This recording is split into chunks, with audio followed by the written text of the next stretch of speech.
Bigla ang rigodon sa Senado ang dating minority leader na si Senator Tito Soto. Siya ng Senate President ngayon habang si Senator Ping Lacson hawak na ang Senate Blue Ribbon Committee. Papalitan niya si Senator Rodante Marcoleta na nangunguna sa investigasyon sa flood control projects. Narito po ang report ni Mayan Los Baños. Sa pagbabalik ng sesyon sa Senado ngayong hapon, isang mabilis, tahimik, matinding political ang nangyari. I would like to move to the position of the Senate President as vacant, Mr. President. Walang patumpik-tumpik. Sa unang mga sandali ng sesyon, hiniling agad ni Senator Mig Zubiri na ideklarang bakante ang posisyon ng Senate President. Walang tumutol. Is there any objection? Hearing none, the motion is approved. Chair will suspend session. Bumaba agad sa pwesto si Senate President Chis Escudero. Sunod namang ininominate ni Zubiri si dating Senate President Tito Soto para muling pamunuan ang Senado. As Senate President, he always led with fairness and transparency. With Senator Soto as Senate President, the Senate is in good hands. Sinigundahan ito ni Senator Loren Legarda. Umakyat sa rostrum si Soto, nanumpa. At mismong si Escudero pa ang nagpasumpa sa kanya. Nagyakapan pa ang dalawa.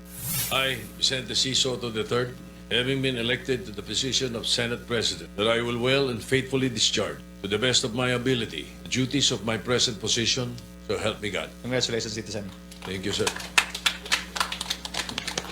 Hindi lang si Soto ang umupo sa bagong pwesto. Ang ilan sa minority group biglang naging mayorya. Si Senator Ping Lacson na ang Senate President pro tempore. Pinalitan si Senator Jinggoy Estrada. Si Zubiri naman, majority leader, kapalit ni Senator Joel Villanueva. Kinumpirma ni Soto na 15 ang senador na sumuporta sa kanya. At sa kanyang acceptance speech, siniguro niyang magiging independent ang Senado. That this Senate will remain cooperative, but independent, balanced, transparent, and sincere. Walang diretsong sinabi kung bakit napatalsik si Escudero, pero sa talumpati ni Soto, binigyang diin niya ang problema sa katiwalian. Our people are enraged of corruption. The failed flood control projects that's supposed to protect the lives, livelihood, and properties of our countrymen, the dilapidated classrooms for our students, all are engulfed in corruption,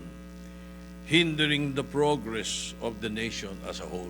Samantala, walang sama ng loob si Escudero. Tinanggap niya ang desisyon ng mayorya.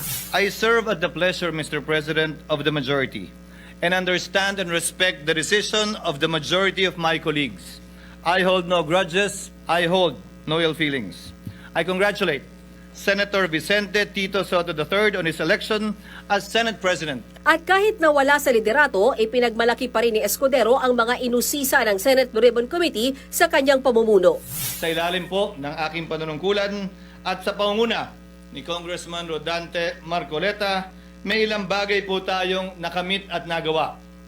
Nakapagsalita na ng bombo kaninang umaga si Congressman Toby Shanco, at nabanggit lahat ng nais niyang sabihin hindi nasabi sa kabilang kamera. Nasabi na rin po, Ginoong Pangulo, ang the name that cannot be mentioned, ang pangalan ni Speaker Martin Romualdez at Congressman Zaldico sa pamamagitan ng paghihiring